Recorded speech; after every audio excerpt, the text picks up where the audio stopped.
Assalamualaikum dan salam sejahtera Tuan.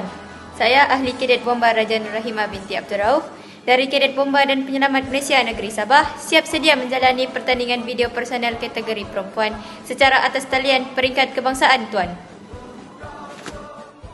Pertama sekali, saya ingin menceritakan tentang sejarah penubuhan Kadet Bomba dan Penyelamat Malaysia.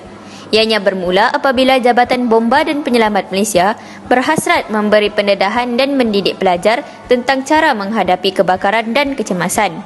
Ianya mula ditubuhkan secara rasmi pada tahun 1984 setelah mendapat persetujuan daripada Kementerian Pelajaran Malaysia KPM dan dijadikan salah satu aktiviti ko-kurikulum di sekolah-sekolah menengah di Malaysia.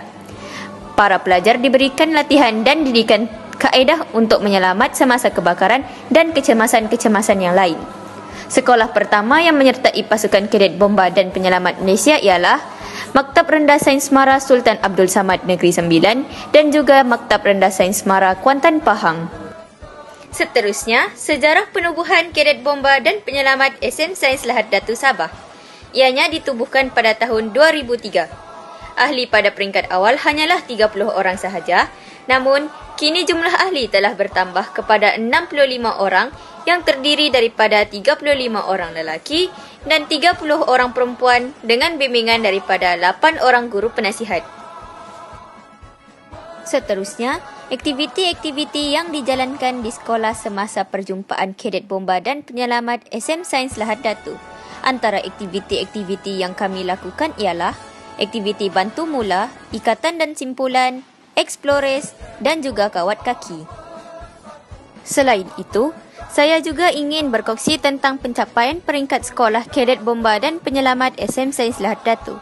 Pada tahun 2017, kami telah meraih naib johan keseluruhan Hari Unit Beruniform SM Sains Lahad Datu.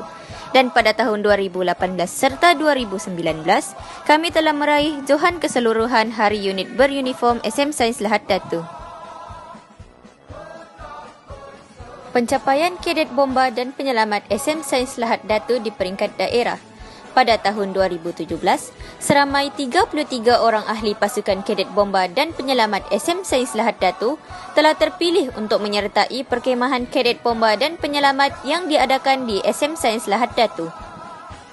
Seterusnya, pencapaian Kadet Bomba dan Penyelamat SM Sains Lahad Datu di peringkat Tenggara. Pada tahun 2017, seramai 5 orang ahli pasukan Kadet Bomba dan Penyelamat SM Sains Lahad Datu telah terpilih untuk menyertai perkemahan Kadet Bomba dan Penyelamat yang diadakan di daerah Semporna. Dan pada tahun 2018, seramai 4 orang ahli pasukan Kadet Bomba dan Penyelamat SM Sains Lahad Datu telah terpilih untuk menyertai perkemahan Kadet Bomba dan Penyelamat yang diadakan di daerah Tawau. Dan yang terakhir, pencapaian Kadet Bomba dan Penyelamat SM Sains Lahad Datu di peringkat negeri. Pada tahun 2019, seramai 16 orang ahli Kadet Bomba dan Penyelamat SM Sains Lahad Datu telah terpilih untuk menyertai perkemahan Kadet Bomba dan Penyelamat di daerah Tawau. Pada tahun 2020 pula, seramai 9 orang ahli Kadet Bomba dan Penyelamat SM Sains Lahad Datu telah terpilih untuk menyertai perkemahan Kadet Bomba dan Penyelamat di daerah Kunak. Akhir kata, saya berharap agar pasukan Kadet Bomba dan Penyelamat SM Sains Lahad Datu akan terus meraih kejayaan yang cemerlang di masa akan datang. Sekian, terima kasih.